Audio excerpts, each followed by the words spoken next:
Al-Quran menjelaskan pertama, may yattaqillaha yaj'al lahu makhraja.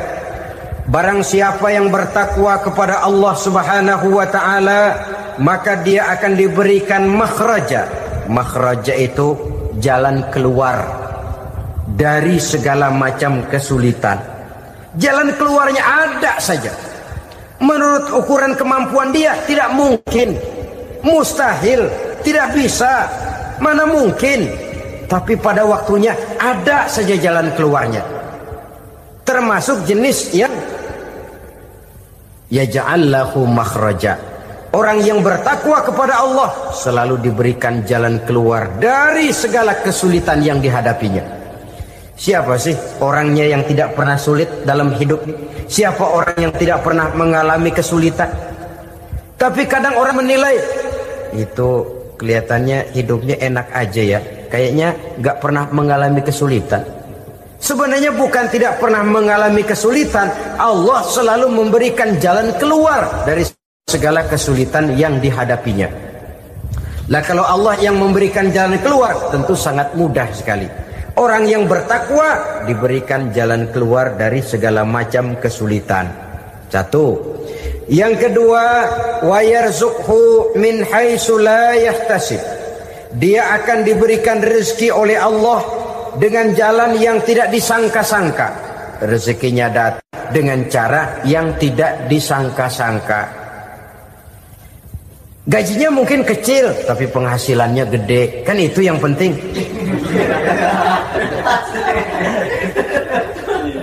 Gaji dan penghasilan kan lain tuh.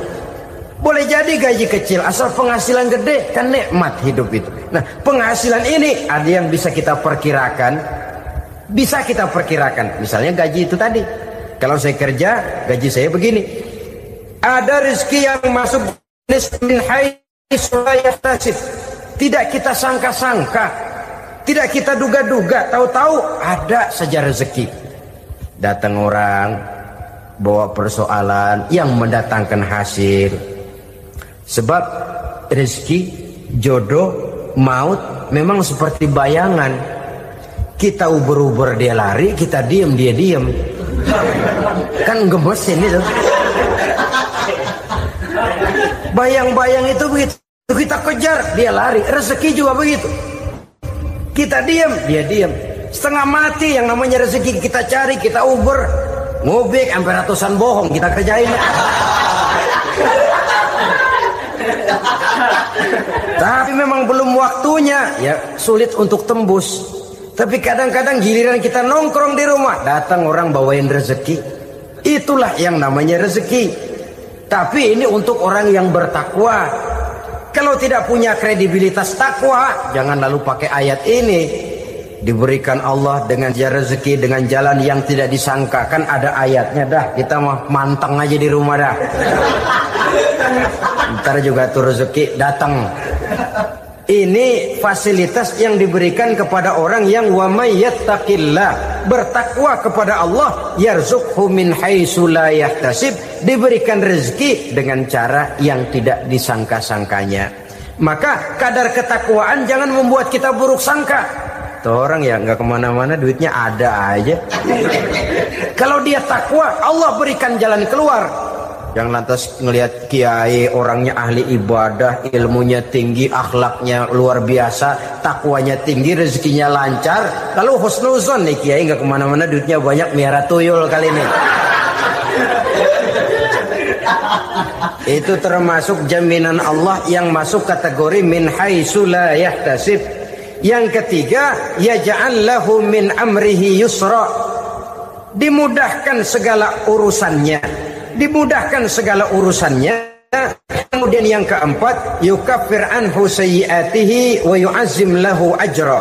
Diampuni segala kesalahannya dan dibesarkan pahala kebaikan yang dikerjakannya. Al-Quranul Karim memberikan tuntunan dan ajaran kepada kita bahwa orang-orang yang memperoleh kemenangan itu tidak lain adalah orang-orang yang bertakwa. Hanyalah mereka yang bertakwa kepada Allah Subhanahu wa ta'ala pada akhirnya akan tampil sebagai pemenang. Lalu siapa orang yang bertakwa itu? Dijelaskan dalam awal-awal Al-Baqarah, orang yang bertakwa yang akan meraih kemenangan. Pertama, allazina yu'minuna bil ghaib, yaitu orang-orang yang beriman kepada yang gaib, percaya bahwa ada alam yang gaib, alam yang abstrak, alam yang tidak bisa dijangkau oleh salah satu daripada panca indera kita. Mereka percaya dan beriman kepada adanya malaikat, beriman kepada adanya iblis dan jin, beriman kepada adanya alam kubur, beriman kepada adanya alam mahsyar, beriman kepada adanya alam akhirat, beriman kepada adanya surga dan neraka. Beriman bukan cuma sekedar beriman dalam ucapan bibir saja, tetapi beriman yang nilai iman itu mampu mewarnai gerak dan gaya hidupnya. Iman yang meresap sampai ke tulang sumsum, kemudian memberikan dampak positif di dalam kehidupan manusia. Alam, kita tahu, adalah sesuatu yang selain Allah, dan Allah bukanlah alam. Apapun namanya selain daripada Allah, itu adalah alam. Alam pada hakikatnya terbagi menjadi dua. Ada alam syahadah, alam nyata, alam konkret, alam yang bisa dijangkau oleh salah satu indera kita. Kemudian ada alam ghaib, alam yang tidak bisa dijangkau oleh panca indera kita, alam metafisika, alam abstrak, alam yang wajib kita imani keberadaannya. Kita percaya bahwa malaikat itu ada. Kita percaya kepada jin, bahwa jin itu ada. Kita percaya kepada adanya iblis dan setan. Bukan percaya kepada iblis dan setannya, percaya bahwa iblis dan setan itu ada. Itu termasuk salah satu daripada sifat orang yang bertakwa kepada Allah. Saudara-saudara kaum muslimin rahimakumullah, kecenderungan pembangunan yang lebih bersifat materialistis biasanya menggeser aspek kehidupan rohani. Orang berpikir empiri, dan dalam pola pikir yang demikian, maka alam gaib tidak lagi mendapat perhatian. Aspek kehidupan yang bersifat rohaniah malah mulai ditinggalkan. Akibatnya terjadilah kepincangan di dalam kehidupan kita. Pernah ada satu pengalaman pribadi dalam perjalanan kembali ke tanah air. Dalam pesawat di sebelah kanan saya duduklah seorang Jerman, namanya Heiner Simonsen. Iseng saya ajak kenalan, saya ajak ngobrol, saya tanya dia. Saya bilang, Mas Heiner ini, kalau pesawat yang kita tumpangi ini jatuh ke bawah, kira-kira apa yang bakal terjadi, Mas? Dia bilang, kita semua akan mati. Begitu? Iya. Oke. Apa itu mati? Tanya saya. Dia bilang, untuk tahu apa itu mati, kita harus tahu lebih dahulu apa itu hidup. Saya pikir nih bule bisa ngomong juga. Baiklah kata saya. Apa hidup menurut Anda itu? Oh, hidup itu dia bilang, kalau seluruh anggota badan kita bekerja secara normal, paru-paru memompa darah secara normal, jantung berdetak secara normal, sel-sel tubuh bekerja secara fit, dan organisme tubuh hanya mau bekerja secara normal, dia bilang, kalau kita memberi makan yang cukup, menu yang teratur, dan gizi yang lengkap. Saya bilang, kesimpulannya apa, Ner? Dia jawab, hidup adalah dari tangan ke mulut. Life is from the hand to the mouth, kata dia. Hidup adalah dari tangan ke mulut. Jadi masalah hidup tidak lebih daripada masalah isi perut. Orang pergi pagi, pulang sore, peras keringat, banting tulang, perut yang dibelain. Saya bilang, you are wrong. Sampean salah, Ner. Kamu orang Islam bukan? Bukan. Pantas. Kenapa saya salah? Dia bilang. Ya jelas salah. Salahnya di mana? Kamu ini manusia. Kalau hidup cuma dari tangan ke mulut, saya bilang, kambing di kampung saya juga begitu pikirannya, Ner. Itu kambing di kampung saya, asal perutnya kenyang, sudah hidup dia. Perkara besok bagaimana, lusa prospeknya macam mana, bulan depan ada apa, kambing nggak pernah mikir. Di kampung saya kambing juga pikirannya begitu. Kamu Kristen ya? Tadinya. Loh kok tadinya, lalu apa sekarang kamu ini? Dia bilang sekarang saya netral. Saya tidak beragama, tapi saya percaya kepada Tuhan sebagai pencipta alam. Saya ingat benar dia bilang, I haven't any religious, but I believe to God as the creator of the world. Kenapa bisa netral begitu, Ner? Habis saya bingung katanya. Islam bilang Islam baik, Kristen bilang Kristen baik, Hindu Buddha bilang Hindu Buddha baik, semua agama baik. Saya netral sekalian, nggak beragama. Yang penting saya percaya kepada Tuhan. Saya bilang, Ner, kamu ini kayak orang mau beli celana, lalu bingung. Yang satu bilang Levi's bagus, yang satu bilang Blue Jean hebat, yang satu bilang Wool England hebat. Celana ini hebat, celana itu bagus, celana ini hebat. Semua celana bagus, kamu bingung. Akhirnya netral, tidak pakai celana. Itu juga salah. Saya pikir-pikir, kemudian saya melihat bahwa dua pola berpikir Henner ini nampaknya sudah mulai menggejala di lingkungan masyarakat bangsa kita.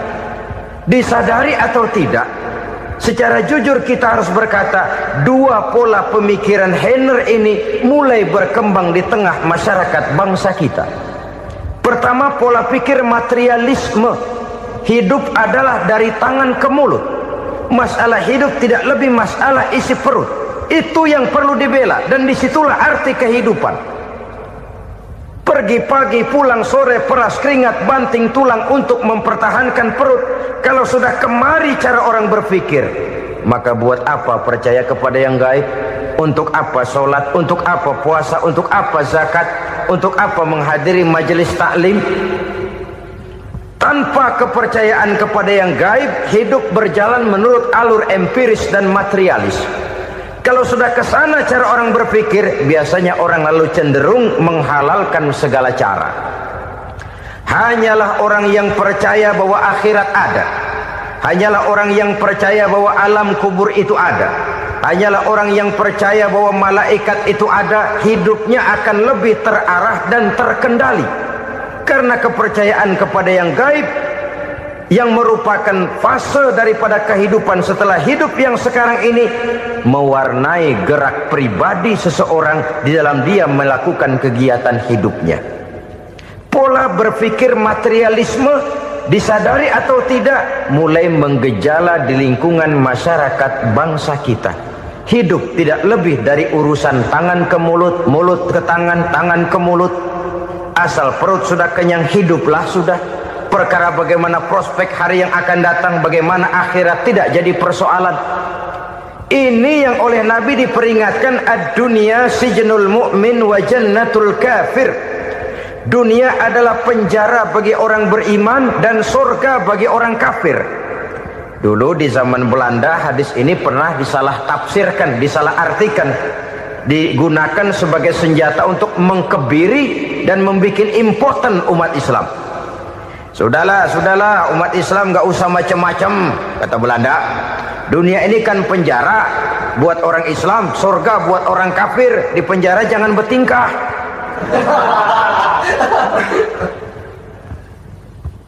Pengertiannya tidak begitu.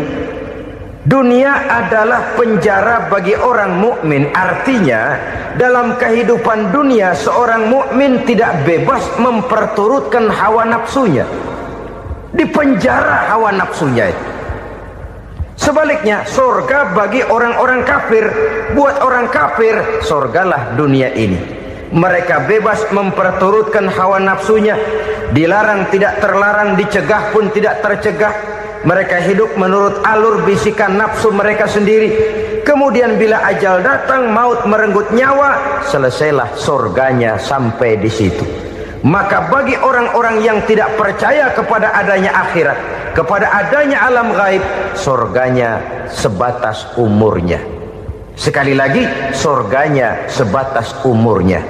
Bila umur selesai, ajal pun datang merenggut nyawa, selesailah sudah surganya sampai di situ.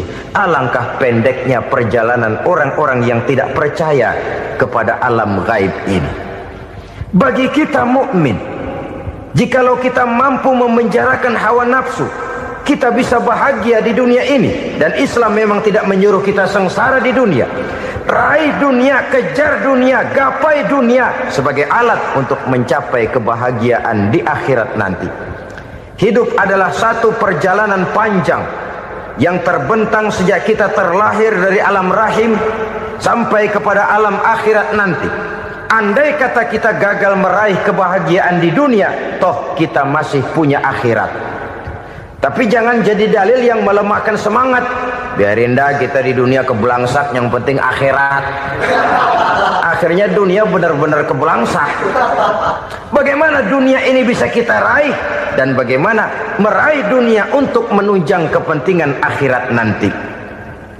Yang kedua, dari pikiran Heiner yang saya lihat menggejala di lingkungan masyarakat bangsa kita, timbulnya manusia-manusia netral. Seolah-olah Tuhan yes, agama no. Sama Tuhan percaya, agama ogah. Tuhan ngangguk, giliran agama godeng.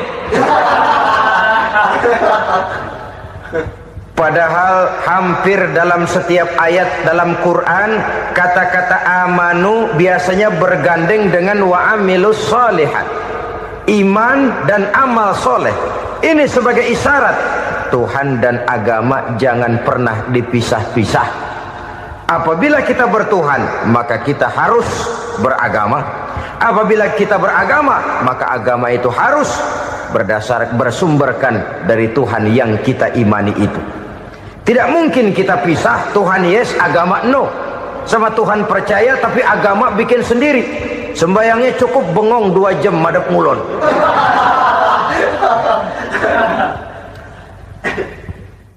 Saudara-saudara kaum muslimin rahimakumullah. Jadi dengan demikian, agama yang kita akui merupakan unsur mutlak di dalam pembangunan sekarang ini, merupakan bagian dari kehidupan yang menuntun kita bahwa di balik alam nyata ini, di balik alam syahadah ini ada alam gaib. Dan mudabbir, murabbi, yang mengatur, yang menguasai, yang memelihara baik dia alam nyata, baik dia alam gaib, tidak lain adalah Allah Subhanahu wa ta'ala. Di sana ada satu super power, satu maha kekuatan yang kita perlu bersandar kepadanya. Sebagai makhluk nyata yang hidup di alam nyata, berbuatlah secara nyata sebagaimana harusnya kita berbuat. Karena Islam jelas bukan agamanya orang pemalas. Islam jelas bukan agamanya orang yang mengajarkan setelah selesai sholat boleh duduk, nggelenggem ayam-ayam, ndelohom, menghitung bintang di langit sambil menunggu keajaiban. Tidak. Islam adalah agama yang mengajarkan apabila sholat sudah selesai kamu kerjakan, bertebaranlah di permukaan bumi, cari karunia Tuhanmu. Jangan hidup berpangku tangan menunggu keajaiban. Karena hidup bukan undian. Jangan berharap untung besar tanpa mau peras keringat. Tapi di sebalik itu toh kita juga harus yakin bahwa di sisi usaha nyata yang kita lakukan ada satu super power, satu maha kekuatan gaib yang menentukan berhasil dan tidaknya usaha kita. Kepercayaan kepada hal semacam inilah yang mendorong kita untuk mempunyai sandaran vertikal, agar jikalau usaha ini berhasil, kita tidak lupa diri dan lupa daratan. Jikalau usaha ini gagal, kita tidak putus asa dan buruk sangka, tidak cupik pandangan dan sempit hati, tapi mampu melihat persoalan dengan kacamata putih sambil husnuzon kepada Allah Subhanahu wa ta'ala. Kita percaya malaikat itu ada. Ada yang namanya Raqib dan Atid, mengawasi gerak hidup kita sampai kepada gerak hati kita. Ini memberikan sugesti agar kita berhati-hati, tidak sejengkal tanah pun kita bisa berlindung dari pengawasan rakib dan atid. Ada munkar nakir yang akan menyoal kita di alam kubur. Ada malaikat Malik, penjaga neraka. Ada malaikat Ridwan yang menjaga surga. Kita percaya kepada adanya jin, kita percaya kepada adanya setan, iblis. Percaya kepada adanya, bukan mempercayai si setan, si iblis lalu menjadikannya sebagai teman. Tidak. Percaya bahwa mereka itu ada dan merupakan makhluk Allah yang gaib yang diciptakan Allah Azza wa Jalla. Kepercayaan kepada alam gaib memberikan motivasi terhadap gerak lahir manusia, sehingga dengan motivasi kepercayaan kepada yang gaib, gerak lahir jadi lebih terarah, jadi lebih terpelihara. Pernah seseorang bertanya, "Pak, apakah adanya akhirat bisa dibuktikan secara ilmiah?" Saya bilang tidak bisa, tidak bisa. Kenapa? Karena yang berangkat nggak pernah pulang kembali lagi. Kalau dia pulang kemari bisa kita tanya bagaimana enak di sono. Cuma secara moral saya katakan, lebih beruntung orang yang percaya kepada akhirat daripada yang tidak. Sekarang saudara percaya akhirat ada, lalu saudara baik-baik di dunia, sholat, puasa, zakat, menolong orang lain, menebarkan kebajikan. Saudara mati, andai kata akhirat tidak ada, toh dalam hidup saudara sudah berbuat baik, paling tidak nama saudara akan dikenang sebagai orang baik. Sebaliknya, saudara percaya, kata saya, bahwa akhirat tidak ada, lalu hidup semau-maunya, tenggelam dalam maksiat dan munkarat, menentang Allah, tidak mau ruku dan sujud. Lalu saudara mati, kemudian akhirat ada. Ayo, mau apa? Bekal tidak punya. Jadi secara moral lebih beruntung orang yang percaya kepada adanya akhirat daripada yang tidak percaya. Dan itu alam gaib yang tidak bisa dibuktikan secara eksakt. Jangankan untuk membuktikan seperti itu, dalam kehidupan sehari-hari saja yang kita rasakan tidak selalu berbentuk toh. Angin, bagaimana sih bentuknya angin? Kita tidak tahu. Merah, buktinya kalau dikerok merah. Yang merah itu kulit, yang kulit kita bukan anginnya. Sakit, rasa sakit itu ada, tapi bagaimana bentuk sakit kita nggak pernah tahu. Kalau kita makan cabai pedas, bagaimana bentuk pedas itu tidak ada, tapi rasa ada. Bentuk pedas hijau, cabainya bukan pedasnya. Tidak semua yang kita rasakan bisa kita gambarkan dalam bentuk yang konkret. Oleh karena itu, sekali lagi bahwa kepercayaan kepada alam yang gaib mampu memberikan satu sugesti yang menata kehidupan seseorang lebih lurus, lebih terarah, dan lebih terkendali. Maka wajar kalau kepercayaan kepada yang gaib mengantarkan seseorang untuk meraih kemenangan. Kenapa? Dia percaya kepada yang gaib, bahwa akhirat ada, bahwa alam kubur ada, bahwa pertanggungan jawab itu ada. Maka dia lalu tidak hidup saenae udele dewe, itu loh. Tidak hidup menurut seleranya sendiri, terarah, teratur. Ini cirinya yang pertama. Orang bertakwa yang akan meraih kemenangan, mereka beriman, mereka percaya kepada yang gaib. Bahkan hal-hal konkret saja selalu berangkat dari yang gaib. Saudara-saudara, para remaja, para pemuda sekarang ini tidak pernah tahu toh siapa yang akan jadi teman hidup saudara. Kita bisa saja ngerancang, mentargetkan, tapi toh akhirnya yang namanya jodoh bukan kekuasaan kita. Rezeki di luar kemampuan kita. Begitu juga ajal, maut, jodoh, ajal adalah contoh-contoh konkret bahwa pada akhirnya yang gaib lah yang menentukan. Bertahun-tahun ngelancong, emang jodoh seret nggak jadi.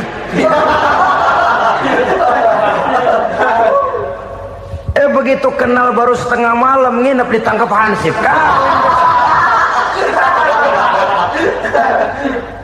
Hal-hal semacam itu kadang-kadang kita berpikir suuzon, gilet, perempuannya cakep banget, lakinya rebek amat. Memang begitulah jodohnya. Memang begitulah jodohnya. Saudara hadirin ma'asyiral muslimin yang saya hormati, jadi hal-hal yang konkret saja kita yakini sepenuhnya ditentukan oleh satu superpower yang gaib itu tadi. Dari sanalah segala ketentuan itu berangkat dan kesanalah segalanya akan kembali. Maka kepercayaan kepada yang gaib meluruskan gerak hidup seseorang dan itu akan mengantarkan dia kepada meraih kemenangan. Satu. Yang kedua, wa yuqimuna shalah. Orang bertakwa yang akan meraih kemenangan itu adalah orang-orang yang mendirikan sholat. Kenapa sholat mengantarkan orang untuk meraih kemenangan? Yang jelas, inna sholata tanha anil fahsya'i wal munkar. Sholat mampu mencegah manusia dari perbuatan keji dan munkar. Banyak filsafat hidup yang terkandung di dalam sholat ini. Sejak kita wudhu sampai kita menghadap ke arah kiblat, sampai kita melakukan gerak-gerak sholat, bacaan-bacaan yang ada di dalam sholat, lalu sampai kepada mengucapkan salam. Banyak filsafat hidup yang terkandung di dalam sholat. Umpamanya saja, setelah takbiratul ihram mulai kita dengan sholat dalam posisi berdiri, diajarkan dalam kitab-kitab fikih agar kita melihat ke arah tempat sujud. Ini kan filsafat kehidupan. Kalau kamu sholat dalam posisi berdiri, lihat tempat sujud. Jangan sholat mata jelalatan, sebab nanti bisa mengurangi kekhusyuan. Jadi wajar kalau yang dikatakan bahwa yang paling afdol adalah shaf yang di depan. Kenapa? Secara harfiah pengertiannya akan lebih mengundang kekhusyuan. Kenapa? Kalau kita di shaf paling depan di masjid umpamanya paling banter kita lihat tembok. Tapi kalau kita shaf di tengah atau di belakang, orang-orang di depan kita pun akan kelihatan. Yang bajunya loreng, yang bajunya genggang, yang bajunya macam-macam. Kita lihat, kadang-kadang kita pikirin, ada yang bajunya bolong. Kita sholat tapi dalam hati, nih orang bajunya robek yang nggak tahu apa. Ada saja hal-hal yang mengusik kekhusyuan kita. Oleh sebab itu diajarkan dalam posisi berdiri, lihat, arahkan pandangan matamu kepada tempat sujud. Ini kan filsafat kehidupan. Maksudnya apa? Kalau lagi diri lihat dong tempat sujud. Kalau udah di atas ingat dong sama yang bawah. Kalau sudah tinggi ingat dong dari mana kamu berangkat. Kalau sudah berkuasa bantu dong yang lemah. Kalau sudah kaya santuni dong yang miskin. Kalau sudah alim bimbing dong yang awam. Ini filsafat kehidupan. Dalam posisi berdiri kau lihat tempat sujud. Ini akan melahirkan kepekaan sosial di mana seseorang mau tahu kepada orang lainnya. Bagaimanapun kaya kita, tinggi pangkat dan jabatan kita, jikalau hidup hanya untuk kepentingan perut sendiri saja, rasanya belum membawa manfaat di dalam kehidupan kita. Tapi efek yang tertinggi sesungguhnya, sholat mencegah manusia dari perbuatan keji dan munkar. Perbuatan keji dan munkar walaupun kelihatannya mendatangkan uang, membawa keuntungan, tapi itu keuntungan semu, keuntungan sementara. Dengan menipu orang lain kita bisa dapat untung, tapi tidak membawa berkah. Dan itu adalah kerugian besar dalam kehidupan kita. Maka untuk meraih kemenangan harus dimulai dengan membentuk kepribadian yang tegar, memiliki sandaran vertikal yang langsung kepada Allah Subhanahu wa ta'ala. Dan itu hanya bisa kita tempuh melalui jalur ibadah formal yang sudah ditentukan Allah, yakni sholat yang 5 waktu. Untuk memperkuat itu ada sholat-sholat sunnah, rawatib, nawafil sebagai terminal-terminal kontrol cadangan untuk memelihara stabilitas temperatur batin di dalam kita berhubungan dengan zat yang maha gaib, yaitu Allah Subhanahu wa ta'ala. Orang sering bertanya, Pak, itu tetangga saya nggak sholat, duitnya nggak habis-habis Pak. Nggak sholat tapi mobilnya tambah terus. Nggak sholat tapi usahanya makin maju. Tapi di sisi lain ada orang yang rajin sholat, rezekinya butak bener. Anaknya mana kurus, mana korengan. Saudara hadirin ma'asyiral muslimin rahimakumullah. Harus saya katakan bahwa sholat memang bukan untuk cari duit. Sholat adalah sandaran vertikal kita kepada Allah. Sedangkan soal rezeki itu berkaitan dengan sifat Allah Maha Pengasih dan Maha Penyayang. Allah Maha Pengasih, siapapun dikasih kalau mau usaha. Allah Maha Penyayang, tidak semua orang disayang oleh Allah Azza wa Jalla. Dan belum tentu banyak harta itu merupakan nikmat. Mungkin juga istidraj. Artinya istidraj itu dikasih tapi diambulin, kalau bahasa Betawinya itu.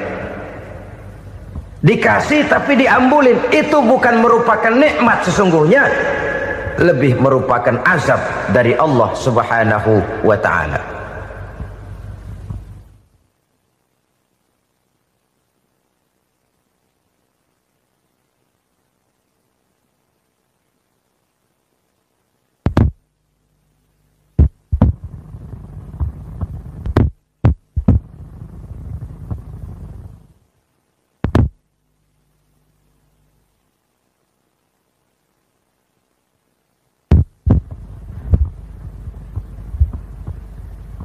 Agama mempunyai sistem sholat, dan kita umat Islam telah dituntun oleh Allah Subhanahu wa ta'ala yang wajibnya 5 kali dalam sehari semalam mendirikan sholat, dan itu tentu berada dalam jangkauan kemampuan manusia. Pada awalnya barangkali kita memang merasa sholat itu satu kewajiban, tapi semakin kita hayati makna, manfaat dan filsafat yang terkandung di dalam ajaran sholat, semakin sampai kita kepada keyakinan bahwa sholat adalah keperluan kita. Sehingga pada waktu tertentu dinilai puncaknya, kita tidak lagi akan berkata saya wajib sholat, tapi kita akan berkata saya perlu sholat. Kalau kita sudah merasakan itu adalah keperluan kita, nah di sanalah kita baru akan merasakan ruginya kalau hal itu tidak kita laksanakan. Sepanjang kita masih berkata saya wajib sholat, kita akan lebih merasakan dia sebagai beban ketimbang sebagai keperluan. Yang jelas Allah tidak memerlukan ibadah yang kita laksanakan ini. Dengan kata lain, andai kata satu dunia penuh ini orang tidak ada yang sholat satu pun, Allah tidak akan turun dari jabatan Tuhan. Jangan lalu berpikir kalau kita ngambek se-RW kagak sembahyang Tuhan tekor kali ini ya. Tentu tidak. Itu perlunya kita, bukan perlunya Allah. Dan pada induknya kita akan berkata saya perlu agama. Kalau secara induk kita sudah memerlukan agama, maka konsep-konsep yang ada di dalam ajaran agama itu pun adalah juga merupakan keperluan kita. Baik dia bernama sholat, baik dia bernama puasa, baik dia bernama zakat, baik dia bernama haji, seluruhnya adalah keperluan kita. Dan sesuatu yang kita perlukan apabila tidak kita laksanakan akan melahirkan kerugian di dalam kehidupan. Jangan heran kalau kita membaca riwayat perjalanan hidup para salafus soleh, orang-orang soleh. Ada yang tahajud sampai 100 rakaat, ada yang sholat malam kakinya sampai bengkak. Kita sekalinya bengkak biri-biri. Ada yang sholat membaca surah dalam Al-Quran sampai khotam Quran. Kok mau? Mereka sudah merasakan itu keperluan. Itu saja soalnya. Satu saat pun jikalau kita merasa bahwa itu keperluan saya, kita pun akan melaksanakan seperti itu. Keperluan saya dalam kehidupan. Inilah yang kedua. Yang ketiga, orang bertakwa yang akan meraih kemenangan itu wa mimma razaqnahum yunfikun. Mereka membelanjakan sebagian daripada rezeki yang diberikan Allah kepada mereka. Mereka infakkan di jalan Allah. Ada satu dialog menarik. Satu hari seorang anak muda bertemu dengan seorang kakek-kakek yang sudah dikenalnya baik. Bertanyalah anak muda ini, "Kek, umur kakek berapa tahun?" 15 tahun, kata si kakek. "Anak kakek berapa orang?" 1.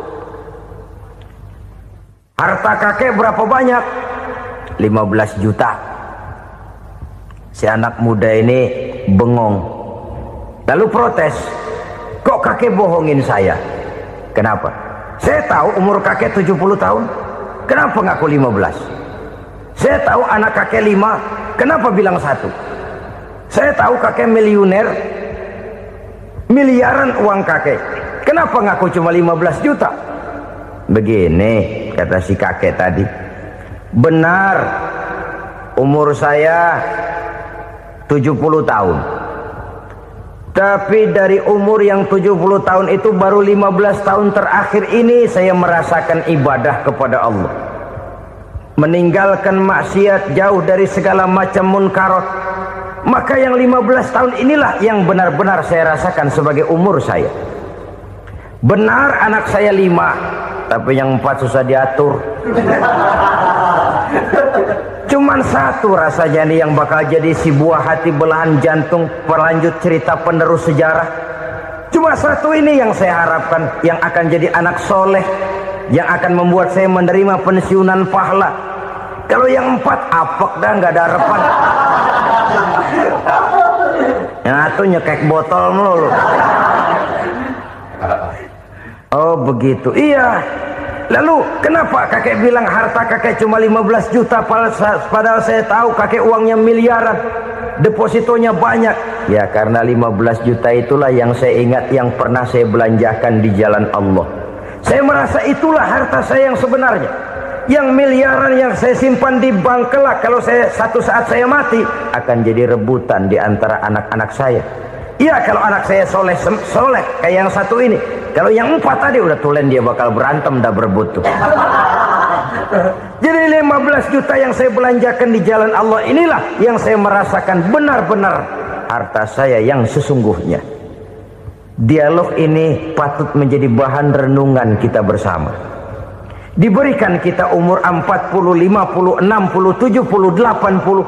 Berapa tahun dari umur yang diberikan itu yang jalan mulus, yang kita gunakan untuk melaksanakan ibadah. Banyak harta kita simpan di bank, di lemari, di dompet, di tas. Tapi berapa yang sudah kita depositokan di jalan Allah yang akan menemani kita di hari kita kembali nanti. Maka orang bertakwa yang akan meraih kemenangan, wa mimma razaqnahum yunfikun, mereka membelanjakan sebagian dari rezeki yang diberikan Allah di jalan Allah Subhanahu wa ta'ala. Ma'asyiral muslimin rahimakumullah. Zahirnya memang kita memberikan kepada orang lain, tapi hakikatnya kita menyimpan untuk diri kita sendiri.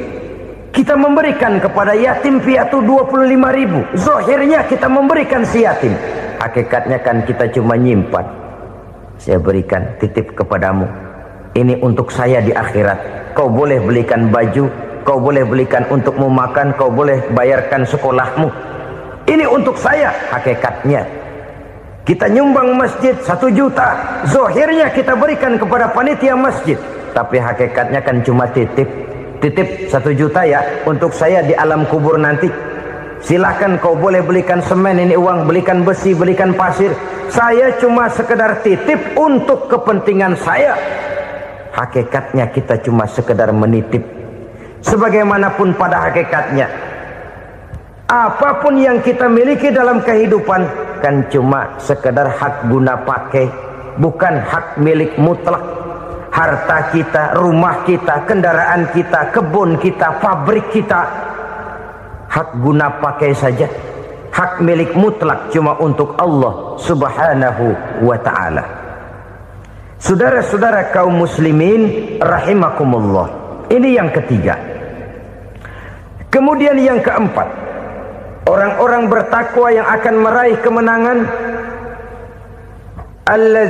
Allazina yu'minuna bima unzila ilaika.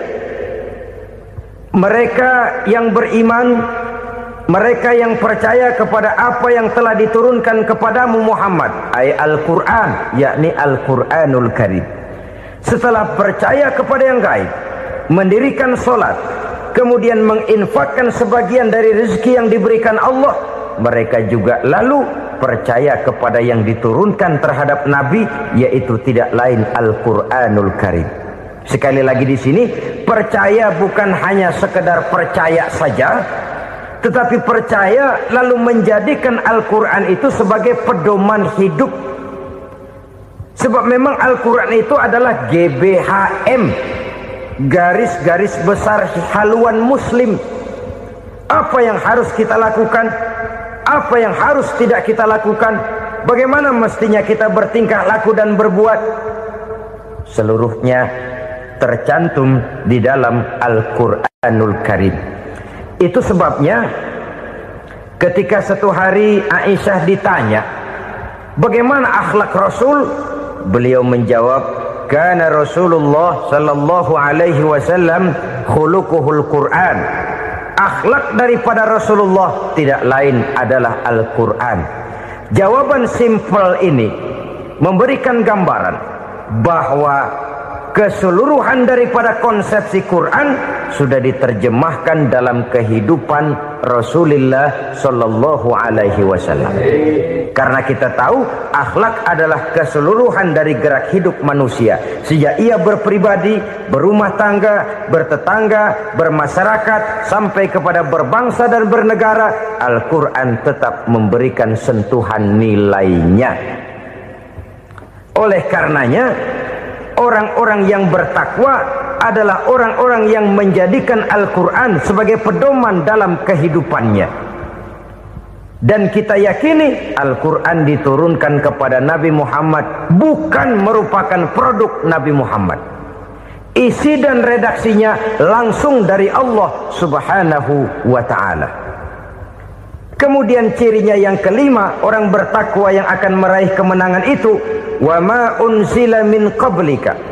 Tidak hanya sekedar percaya kepada yang diturunkan terhadap Nabi Muhammad, yaitu Al-Quran, mereka juga percaya kepada apa yang pernah diturunkan kepada para nabi, kepada para rasul sebelum Nabi Muhammad.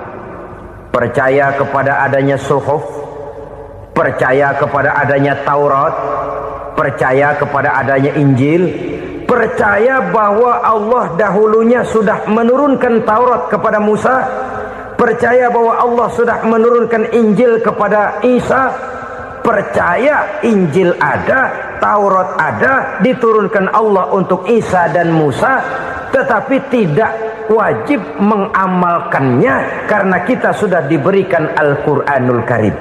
Ini yang perlu saya garis bawahi. Kita percaya Allah telah menurunkan Injil dahulu kepada Isa. Kita percaya bahwa Allah telah menurunkan Taurat dahulunya kepada Nabi Musa. Kadang-kadang ini dijadikan dalih, dikacaukan pengertiannya. Quran saja mengajarkan bahwa orang yang bertakwa harus percaya kepada Injil, maka pakailah Injil. Apalagi kalau ayat sebelumnya ditilap, dihapus, dihilangkan, Injilnya yang ditekankan, maka akan terjadilah penekanan yang salah arah. Karena salah arah akhirnya bisa merusak dan menghancurkan akidah. Ketika Rasul suatu saat pernah ditanya orang, "Ya Rasul, bagaimana sikap kita sebagai muslim terhadap Injil yang ada sekarang?" Beliau menjawab, "La tukadzibuhu jami'an wa la tusaddiquhu jami'an." Jangan didustakan seluruhnya, jangan juga dibenarkan semuanya. Artinya, ini sudah merupakan gambaran dari Rasul bahwa dalam Injil yang ada sekarang masih ada ajaran-ajaran tauhid yang dibawa oleh Nabi Isa dan diajarkan kepada umatnya. Tapi juga dalam Injil yang sekarang ini sudah terkena intervensi dan investasi manusiawi. Karena itu Rasul menyimpulkan, la tukadzibuhu jami'an wala tusaddiquhu jami'an, jangan didustakan semua, jangan dibenarkan seluruhnya. Kita memang percaya Allah telah menurunkan Injil kepada Nabi Isa dulu, tapi kita tidak wajib mengamalkan Injil. Kita percaya Allah telah menurunkan Taurat kepada Nabi Musa, tapi kita tidak wajib mengamalkan kitab ajaran Taurat. Yang wajib kita percayai dan kita amalkan hanyalah Al-Quranul Karim. Kenapa? Oleh karena baik yang ada di dalam Taurat, baik yang ada di dalam Injil, tentu tercakup di dalam Al-Quran sebagai kitab terakhir yang diturunkan oleh Allah Subhanahu wa Ta'ala. Dan itu wajar. Kalau seorang pejabat mau mengeluarkan satu keputusan baru, tentu dia harus meninjau keputusan-keputusan lama. Andai kata dianggap tidak berlaku, dianggap tidak relevan lagi, maka keputusan-keputusan lama itu tentu sudah dianggap tidak berlaku.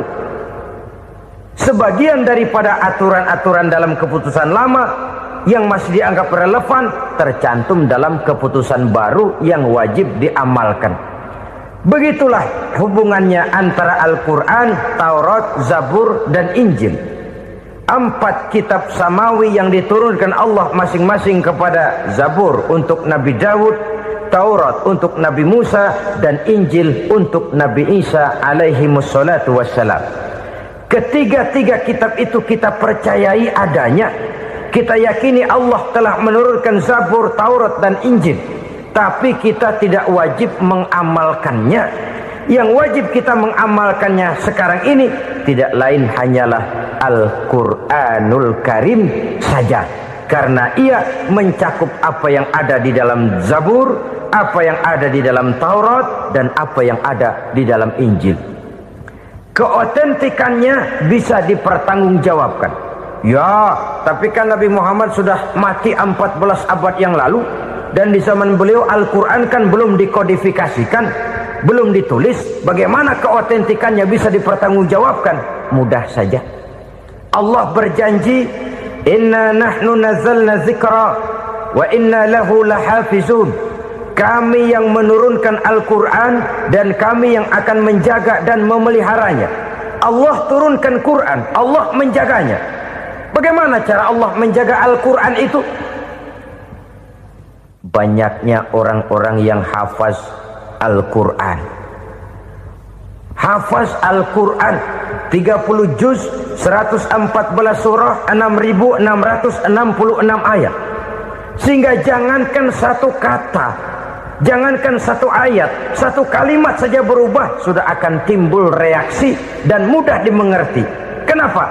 Banyak orang-orang yang hafaz Al-Quran. Sedangkan pada setiap akhir tahun biasanya malaikat Jibril selalu mengadakan checking terhadap ayat-ayat yang diturunkan pada waktu itu. Di zaman Nabi sendiri sudah ada usaha kodifikasi. Dan yang lebih luar biasa lagi, sampai hari ini tidak seorang pun mampu membuat satu ayat saja semacam Al-Quran. Ke bahasa manapun dia diterjemahkan, naskah aslinya tetap ikut, rujukan dasarnya tetap ada. Berdasarkan itu, maka tidak mungkin terjadi penyelewengan terhadap atau pemalsuan terhadap ayat-ayat Al-Quranul Karim. Kesuciannya, keotentikannya, kemurniannya bisa dipertanggungjawabkan. Ma'asyiral muslimin rahimakumullah. Oleh karenanya, konsepsi dasar daripada ajaran Islam ini memang tidak lain adalah Al-Quran dan Sunnah. Isi daripada agama Islam yang merupakan iman, Islam, dan ihsan, konsepsi dasarnya tidak lain adalah Al-Quran dan Sunnah Rasulullah Sallallahu Alaihi Wasallam. Maka yang kita perlukan sekarang ini adalah terjemahan Al-Quran di dalam kehidupan kita. Dengan demikian, maka gaya kehidupan yang lebih Qurani itulah yang kita dambakan. Kita perlu memang terjemahan Quran dalam bahasa Inggris, dalam bahasa Belanda, dalam bahasa Jepang, tapi yang lebih kita perlukan adalah terjemahan Quran di dalam kehidupan kita. konsekuen, tidak memanipulasi, ringan sama kita jinjing, berat sama kita pikul. Jangan kalau lempengan ayat Quran tuh kira-kira enak diamalin, keras teriakan kita. Giliran kira-kira ayat Quran itu mukul kepala kita sendiri, diam kita. Itu ciri yang pernah disindir Allah dalam awal-awal Baqarah juga itu. Ciri beragamanya orang yang munafik. Kullama adha'a lahum masyawfih, kata Allah. Wa iza azlama alaihim qamu. Apabila terang mereka jalan, apabila gelap mereka berhenti. Artinya, kalau kira-kira di Islam nguntungin, rame-rame pada teriak Islam. Tapi ketika diminta untuk berjuang, ketika dituntut untuk berkorban, rame-rame mengundurkan diri. Nasib agama tidak ubahnya seperti daun pisang yang dikait orang di tepi jalan lantaran tak berpayung di ketika hari hujan. Manakala hujan usailah sudah, daun itu pun dicampakkan di tepi jalan, diinjak pula orang nan lalu. Artinya orang menjadikan agama cuma sebagai lipstick, decoration only, tidak konsekuen. Hanya pada saat-saat kelihatannya Islam membawa keuntungan, rame-rame orang teriak-teriak tentang Islam. Tapi jikalau diminta berjuang, jikalau dituntut untuk berkorban, biasanya rame-rame juga mengundurkan diri. Jangan heran kalau mayoritas hitungan kita, tapi minoritas peranan kita. Kuantitas kita dalam jumlah, tapi dalam kualitas kita lebih sering jadi penonton daripada jadi pemain. Padahal itu sangat tidak boleh terjadi. Umat Islam di Indonesia harus bangkit. Umat Islam di Indonesia harus sadar akan keberadaannya. Tidak boleh hanya jadi penonton berpangku tangan. Karena memang agama kita juga mengajarkan untuk konsekuen di dalam menjabarkan ajaran-ajaran daripada agama kita. Kita sering menjadi jatuh menjadi umat yang lemah oleh karena kita ini tidak pandai menggalang kebersamaan yang diakibatkan tidak konsekuennya kita. Diistilahkan bahwa umat Islam di dalam menggalang kebersamaannya itu harus seperti orang main sepak bola. Saudara-saudara kan tahu orang main sepak bola itu. Orang main sepak bola, kalau pertandingan belum dimulai sih silakan saja kumpul di luar lapangan, atur strategi yang baik. Tapi kalau pertandingan sudah dimulai, turun ke lapangan hijau, jangan kumpul terus. Ada sepak bola gotong royong, mundur-mundur rame-rame, depan ke depan kumpul melulu mainnya. Kalah. Orang main sepak bola itu ya harus ada penyerang tengah, harus ada penjaga gawang, harus ada strikernya, harus ada kiri luarnya, kanan dalamnya yang jadi backnya. Posisi boleh bermacam-macam, tapi yang penting saling ngoper untuk menggolkan gawang lawan. Begitulah umat Islam ini. Boleh ada yang jadi pejabat, boleh ada yang jadi pengusaha, boleh ada yang jadi petani, silakan ada yang jadi seniman, ada yang jadi penyair, ada yang jadi artis sekalipun.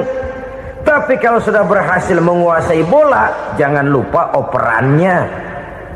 Operan itu yang langka. Kita ini muslim kadang-kadang kalau sudah memegang menguasai bola, kalau belum mau mampus, belum mau ngoper. Nanti kalau sudah nggak punya bola, baru mau ngoper. Kalau sudah dengar-dengar mau dekat pensiun, baru mau jihad, baru mau berjuang, baru mau ngurus pesantren. Tanda tangan sudah tidak laku, memo sudah tidak dihargai, baru mau berjuang. Kemarin kemana mas? Kita tidak pandai memanfaatkan posisi. Dengan kata lain, kalau kembali kepada persoalan kita, konsekuensi kita terhadap agama yang kita anut ini belum ideal. Kita masih lebih sering berislam ini pada saat-saat yang menurut perhitungan kita membawa keuntungan. Tapi kalau diminta berjuang, dituntut berkorban, yang itu pun hakikatnya adalah untuk kepentingan kita juga. Allah tidak pernah menuntut kita untuk jihad bagi kepentingan Allah, itu tidak. Berjuang menegakkan agama Allah, apakah untuk kepentingan Allah? Tidak. Untuk kepentingan kita. Sebab nilai-nilai jihad itu pada akhirnya akan membawa kita kepada suatu kebahagiaan. Setidaknya kalau tidak di dunia, tentu di akhirat sebagai syahid. Oleh karena itu, pada bagian akhir ini saya ingin mengajak, marilah kita konsekuen. Sekali kita berkitabkan Al-Quranul Karim, mari dia kita jadikan pedoman. Jangan cuma kita jadikan sebagai penghias dinding, pelengkap rumah, bahwa di rumah kita ada Al-Quran, tapi yang baca kecoa. Habis pada bolong tuh Quran. Yang penting kan punya Quran. Ditaruh di pintu rumah, biar apa? Biar kuntilanak kagak masuk katanya. Ya apa itu nasib Quran, cuma kerjanya jaga pintu, ngusir kuntilanak, ngusir memedi. Bagaimana kita hidup menurut tuntunan Al-Quran? Kadang-kadang tidak pernah menjadi masalah bagi kita. Maka bagaimanakah Al-Quran akan mungkin membawa keberkahan dalam hidup kalau ajarannya kita injak-injak dalam keseharian kita? Mewujudkan gaya hidup yang lebih Qur'ani, itulah yang akan kita rintis di dalam kehidupan kita, bertahap, step by step, menurut kemampuan yang ada pada kita. Jika jalan ini tidak bisa kita selesaikan, percayalah akan ada generasi penerus yang akan melanjutkan usaha dan cita-cita mulia itu. Jadi percaya kepada Taurat, percaya kepada Injil, sekadar percaya Allah dahulunya sudah menurunkan itu, tapi kita tidak wajib mengamalkannya. Kenapa? Generasi Injil masa berlakunya sudah kedaluarsa. Taurat masa berlakunya sudah kedaluarsa. Injil pernah berlaku untuk orang Nasrani di zaman Nabi Isa. Taurat pernah berlaku untuk orang Yahudi di zaman Nabi Musa. Setelah generasinya berlalu, datang Rasul penutup yang membawa Al-Quranul Karim. Maka Al-Quran itulah yang berlaku menjadi pedoman sampai hari akhir nanti. Jangan jauh dari Al-Quran, karena apabila ini kita lakukan, maka kita akan kembali kepada satu gaya hidup yang jauh dari tuntunan agama, dan itu artinya kita akan semakin jauh untuk meraih kemenangan. Saudara-saudara kaum muslimin rahimakumullah, yang keenam, yang terakhir, orang-orang bertakwa yang akan meraih kemenangan itu wabil akhirati hum yuqinun. Mereka percaya, mereka yakin seyakin-yakinnya akan adanya hari akhir, di mana seseorang akan mempertanggungjawabkan seluruh perbuatannya di dalam hidup ini. Dan tidak ada satu perbuatan yang bagaimana kecilnya sekalipun, yang tersembunyi dalam pandangan manusia, yang tidak akan dibukakan persoalannya di mahkamah Qadi Rabbul Jalil di akhirat nanti.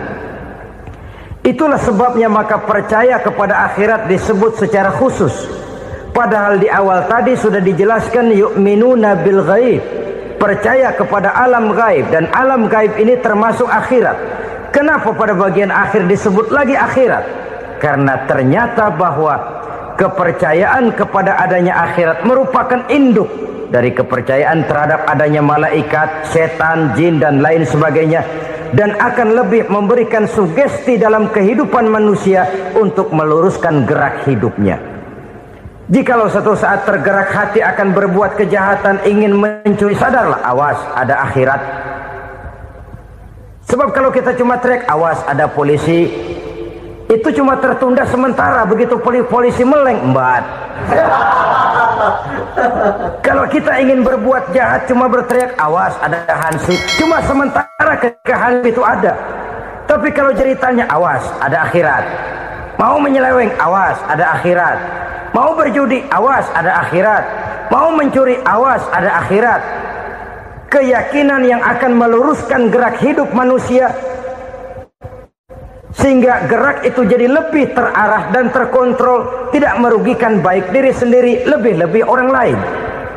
Ternyata bahwa kepercayaan kepadanya adanya hari akhirat sanggup menjadi sumber daya kontrol dari kehidupan manusia, sehingga ia tidak terjebak dalam perbuatan maksiat dan munkarat.